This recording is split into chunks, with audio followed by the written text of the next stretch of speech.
Praise God, praise God. Welcome to the rest of the news. I know it's not 8:06 on Sunday evening, so it shouldn't be the Black Heart Conservative, but Dr. Frank Simon usually is here at 12 noon on 970 on Saturdays, and he had to be away this week. And I'm going to give him some congratulations. He had to go to his granddaughter's graduation, and that is a wonderful time, and it's a great time for grandparents and their children. The kids want to run in another direction because that's where all their buddies are, but they want, they want to make sure the grandma and granddad know how they're feeling, and share it with them. So let's hope they have a wonderful afternoon, and God bless Dr. Simon and his family. And I don't know which granddaughter it is, and I don't know whether it's high school or college, but both are accomplishments. So congratulations, young lady. And Dr. Simon he and I have been friends for quite a while, and I guess he's willing to trust me with his baby. And I ain't gonna mess it up. I'm not gonna get nuts like I do on Sunday nights sometimes. I will be a good guy. I want to remind everybody that Dr. Simon, one of the most important things to him now, since we were able to get the prayer law passed, the prayer in state in the House and in the Senate state level. Now we need to act like we have a right. If you want to maintain a right, that means you have to be active on it. And he has found some Bible studies for students in public schools. They get to use the schools just like any other group would. And so if you have a willing and an able young person who is interested in leading Bible studies, he has some curricula that they can use to do it in an organized fashion. And if you're interested in that, call 893-2444. And usually it's Eileen, sometimes it's Cindy. They will take your order, and they would if the proper person will get to you and get your information and everything, and you can do that. One of the ways that the left begins to think that it can bully everybody around is one of the weaknesses of the conservative movement. We have a tendency to, most of the time, avoid conflict. And when somebody, acts off, we just kind of shift around and move away. They never do. They operate by the principle of the dialectic, where you push as far as you can, and when you can't push any farther, then you take a step back. You kind of rut the ground a little bit, and then you come running back again. And you hit it as hard as you can and push it as far as you can again until it stops. And that's the dialectic. It's kind of like conservatives are like a nail, and liberals are like a hammer. And conservatives think that because the force that was pushing against them relents, that they have won. Okay, like the nail probably thinks it's winning every time the hammer leaves, but then the hammer comes back. And we have to realize that we can't be nails, we have to be hammers too. We have to utilize our rights. We have to utilize our privileges and know the difference between rights and privileges. But if you want someone to take advantage of you and push you out of the cultural marketplace, all you got to do is act like you don't really want conflict. You don't want to argue with anybody. Let's just have a good time. Let's live and let live. It ain't happening. And we should know that by now, since 1948, when Hugo Black first came up with this idea about separation of church and state. And we're just now, after 62 and all this ensuing years, now all of a sudden in the state of Kentucky, we have a law where young people, if they choose to, pray, if they choose to start a Bible club, they can. If they want to, we can look into the law and find out what our rights are and move right along. Now, I hate looking into a law to find out what our rights are, since the Constitution clearly lays it out, that Congress, and it's been expanded to mean any governmental entity, shall make no law respecting the establishment of a religion or prohibiting the free exercise thereof. So why we all of a sudden have to have a law to be passed in a state so that our kids can pray in school is beyond me. That's only because we sat back too long and too much and avoided the argument. So Call Dr. Simon, 893-2444. The answer, you can call now. Leave your information on the answering machine, and Eileen or Cindy will get to you. We had kind of a rough week, didn't we? I mean, it's like every day there's a new story about something Trump did or Trump said. And I mean, it's like every day. You're talking about that hammer I was just talking about a minute ago? That's a jackhammer. You remember? Zach's laughing at me, but you remember jackhammer always had the big fat guy on it, and he'd hang his stomach up over it. And so he could have both hands on the handles, and his stomach would help him hold it down. Yeah, like me.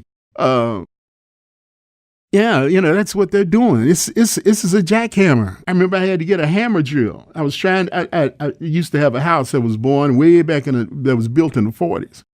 And nobody knew. I couldn't run a drill into the concrete. I wanted to put up a weightlifting machine, and I couldn't get a drill in the concrete. So I finally, I went to the hardware store and I told them, I said, "Can you get it in?" They said, "What kind of concrete is it?" I said, "I don't know. It was built in 41. He said, "You had some master concrete masons back there." He said, "There's no telling what kind of formula they liked when they mixed the concrete. And all of them had their favorites, and you'd have to find that guy to find out what kind of concrete he poured, because now it's standard, Told me, I said, "How am I going to drill? I need to drill holes in this concrete." He said, "Well, you can get a hammer drill." So I ended up having to spend, I think, $80 or $90 back then on a hammer drill. And I went in and I put it on the right setting, and that drill went into that concrete like butter, And right now, the liberals are trying to go through us like butter. And it doesn't help when we have members of our own team literally undercutting us and actually giving hints to the other side of how to attack and what to say. I have absolutely no more respect for McCain. I've always tried to cut him some slack because I believed him to be a true conservative. But whenever it comes down, push to shove, comes down, he always goes left. I thank him for his service, his heroism. But Doc, that don't get you no slack anymore for me. And not that you care, not that you're even listening. But this is not a good thing what we're seeing here. Never Trumpers don't understand. Whether we like it or not, he won the primary. He has won the presidency. And he is the bull in the harness, pulling the cart. Whether you like it or not, when he goes down, you go down. Because I promise you, the base is watching you. And the base has been replacing moderate Republicans hand over fist every ensuing election. Do you want to do that? It's not like he's going in a direction that's not conservative. You just don't like the guy. Your pride can't stand the fact that he beat you. Well, who are you? We didn't agree with you. So come on around, since you want to hold a moniker Republican, I'll leave. Now, I know the majorities, we may lose majorities if we do that, but at least we know where we stand, and maybe the rest of the party will begin to act like we're in a fist fight and that we need to be a hammer drill too. We don't need to be letting them go through us like butter. There needs to be some respect for the position of the presidency of the United States, because the individual that's there won it fair and square based on the rules of the game. They put up a horrible candidate. They put up a candidate that no one has liked their entire public life. If it was not her husband, she would never have been elected even to senator of New York, in New York. Bill is like the gilded lily. He keeps coming back. He knows how to shine. Anyway, this is the Black Heart Conservative in for Dr. Frank Simon and the rest of the news. So it's coming down to a break. We'll be right back. 9:70 a.m. The Answer. Hi, I'm Dr. Frank Simon. I'm an allergist and family doctor, board certified in both allergy and internal medicine. I specialize in allergy, headaches, sinus, hives, cough, asthma, hypertension, and diabetes. We're located at 1404 Browns Lane near Norton Suburban Hospital. Our phone number is 895-5088. We can see you tomorrow. Dr. Simon left me a note here. It says, President Trump is taking suggestions online. Oh, help me, Lord Jesus, Whitewater. I got Clinton on the brain. Somebody help. Y'all pray for me. It's whitehouse.gov. Excuse me, whitehouse.gov. And there if you fish around, you'll be able to find an area where they're asking for suggestions to the Office of Management and Budget. What programs would you like to see slated? Personally, I like the Office of Education. I think it's way too powerful and it's done since the Office of Education has been in existence. The quality of education across the nation has gone down. You'd have to be kind of old to actually realize that. But with that was about the time suddenly I began to notice that the teaching of American history, which was always derelict.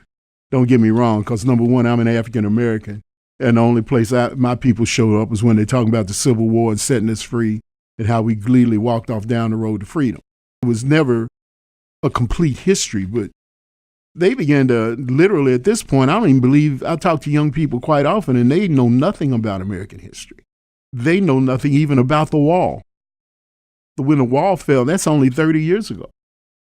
And you have some young people who are less than 30 years ago in school who were never taught anything about the significance of the wall. Not even in what they call world history. If they call it's just not there anymore. Well, all of these changes, all these traditional common sense ideas about what people needed to have a basic knowledge of when they got out of high school. All of these things have shifted to a whole bunch of indoctrinational situations, social justice kind of moves, and you can't say this, you can't say that, and they're more worried about bullying than teaching people how to get along with each other regardless, because you're always going to have a bully. Once you leave high school, safe space don't work anymore, and you're going to have to learn how to do the dance. And when you're in school, it costs less. When you're young, it doesn't cost as much. But this idea of turning bullying into an opportunity for a lot of social justice entrances into our children's educational life is wrong. But it's backed up by the Department of Education. They love to take our money and tax money, and then they come back and dangle it as a carrot over our heads. After taxing us in our income tax, then they like to come and dangle our money over our heads. Another one for me would be the EPA. The EPA takes people's land, or it may as well. It doesn't allow them to use their land, and I'm sure there are cases where they have literally taken land. They act more like a law enforcement agency than they do an environmental protection agency. They've got what do they need with guys running around with guns when really what they're supposed to be doing is sending people letters and telling them stuff and tell them to get a lawyer and you got a hearing there, a hearing there, But they got, in the last 7-8 years, these guys are running around with holsters. You think they were police officers. And there's so much that can happen to an individual once you get involved in the environmental protection agency, where due process is something, the definition of due process changes. You get what they call due process. Due process, as is described in the Constitution, does not enter their definition. Those would be my two ideas. I don't know what occurs to you, but whitehouse.gov, streamlining executive branch, and it's going to be until June the 12th. So it's not like you get to just throw stuff against the wall forever. Go on and contact whitehouse.gov about streamlining the executive branch. And he's starting with his own branch. He ain't going after the departments yet, but their administration. Yeah, he's in charge of administering those branches. Exactly. What's wrong with me? You hit me, Zach. Smack me in the head. I almost went to sleep there for a minute. But, until June the 12th. But you have till 2 days before my birthday. I thought they'd drop it in there in case somebody wanted to send me a gift. Maybe one day on Sunday after the show we can talk and and you can ask me what I want. Marianne looking at me with a weird look on her face for a second there. Oh, she's reading the paper. It might not have been me. It might have been the Courier Journal. It was a Courier Journal. Okay. This week with Trump, man, I have never seen how many different stories, at least 5 stories a week, some newspaper article makes up.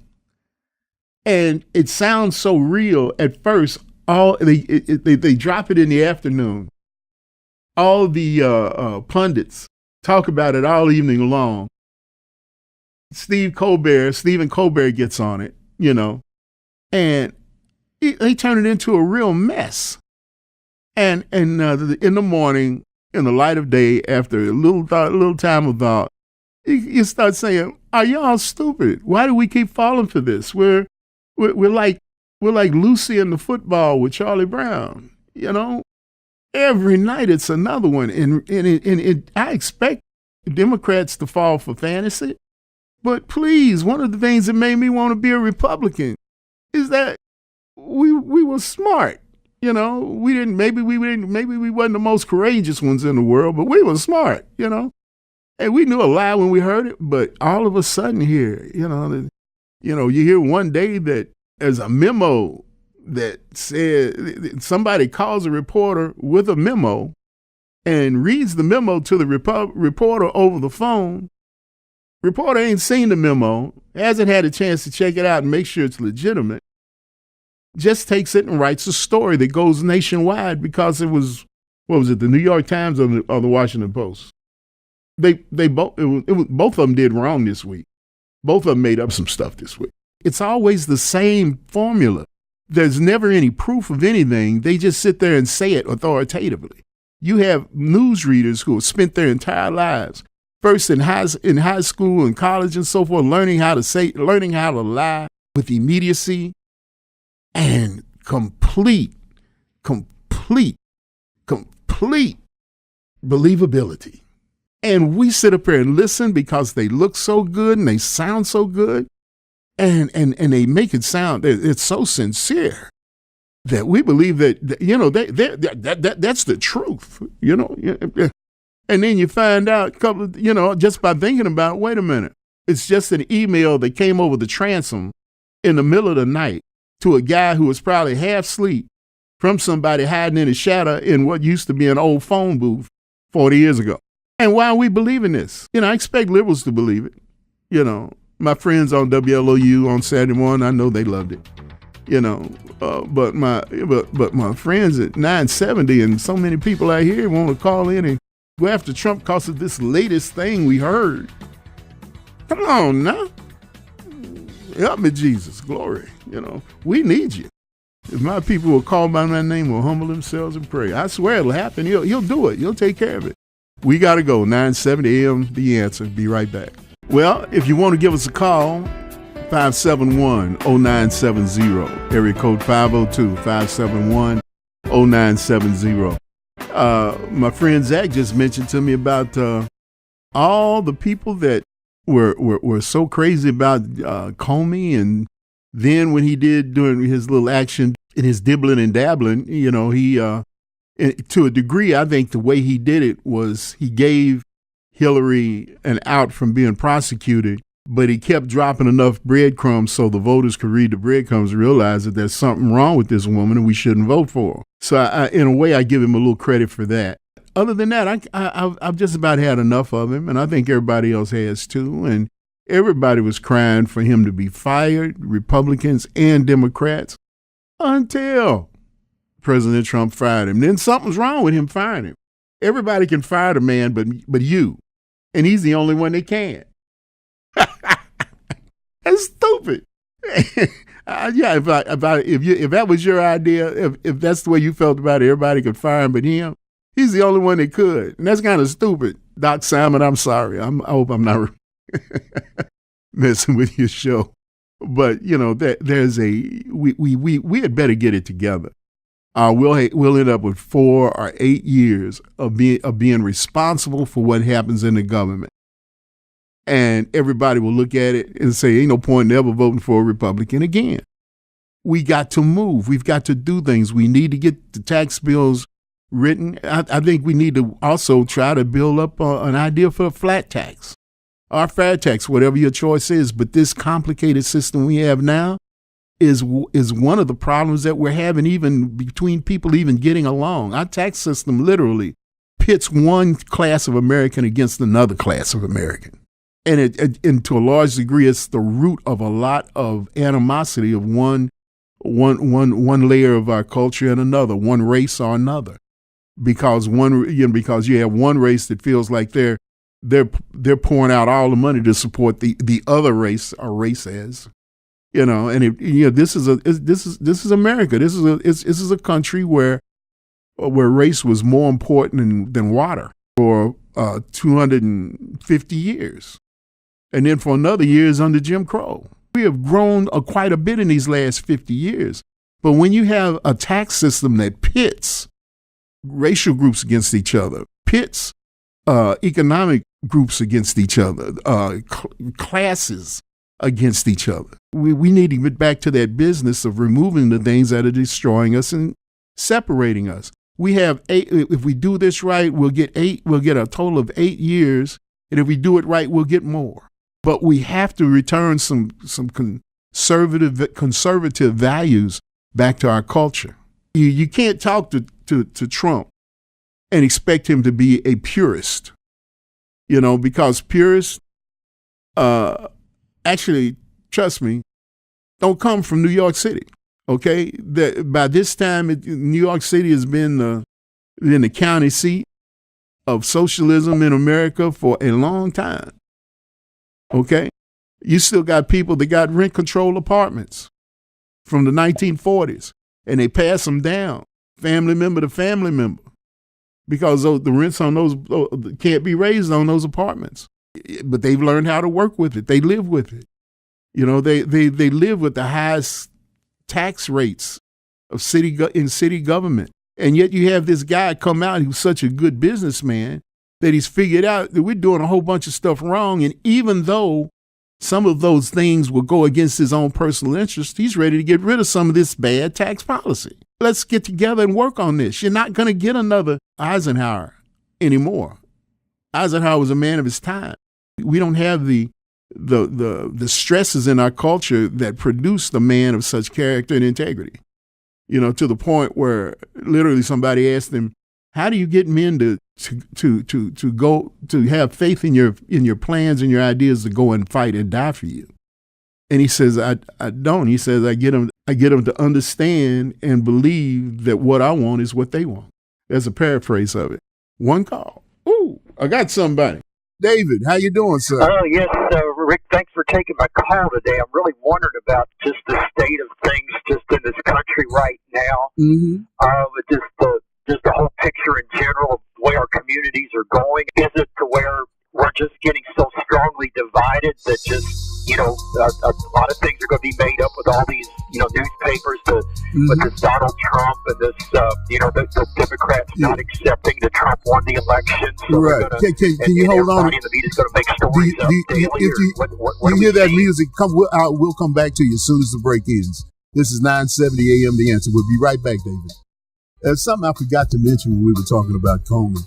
Zach and I were talking about the only person who never did waver on Comey and whether he was a good thing or a bad thing or a good guy or a bad guy was Rand Paul.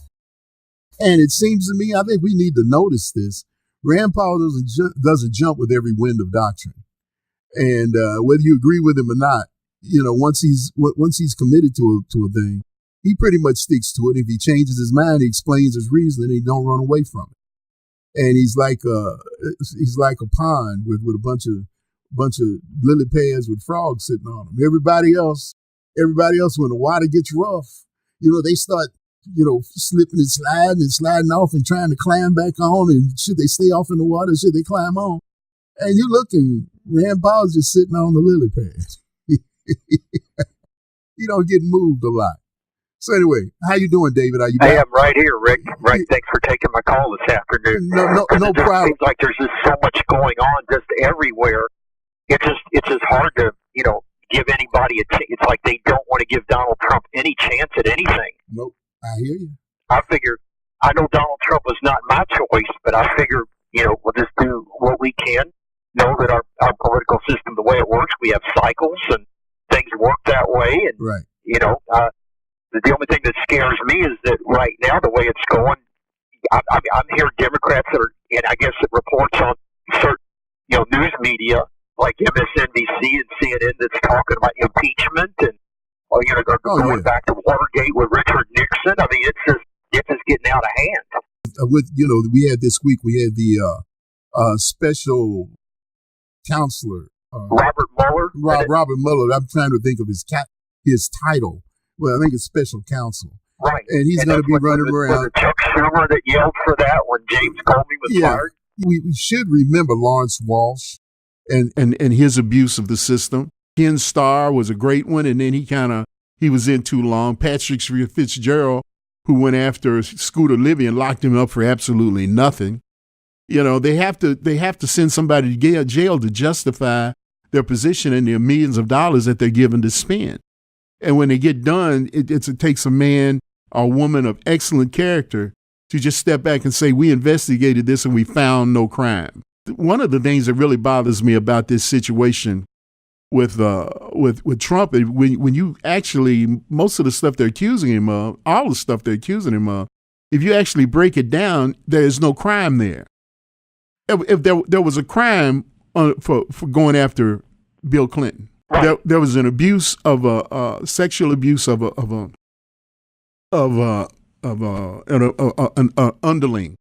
And I hate to use that word underling, but he's a superior and she's not inferior. I'm in trouble now. Help me. But you know what I mean? He was her boss, the intern. Right. And she's 20 or 21 years old. And then when he was asked about that, he lied. When he was asked about Paula Jones, he lied, which was the whole case where that sprang from, the Paula Jones case. And all he had to do was just tell the truth and not cover anything up, and it would have gone away. He perjured himself before Congress. He perjured himself in giving oath for the depositions for the Paula Jones case. Those were underlying crimes for investigation. Richard Nixon, the dude was covering up. He was obstructing justice from the Watergate break-in. There was actually a crime. There was actually a burglary performed to appoint a special counsel to do nothing more than to go fishing. They might as well have an unlimited budget because every time they ask for more money, they always get it. I just wonder how long is this special counsel that the investigation of the election about the Russian collusion that Democrats are claiming. Yeah. Is this going to be just through the whole Trump presidency or to the next election? They're doing eventually the Democrats are going to take Congress back. That's not a guarantee. We have to have faith on the fact that they have been lying to us about the Tea Party for the last 4 or 5 years. The Tea Party's done. The Tea Party's weak. The Tea Party this. The Tea Party that. Do the right thing. On behalf of Dr. Frank Simon, this is the Black Heart Conservative. God bless you.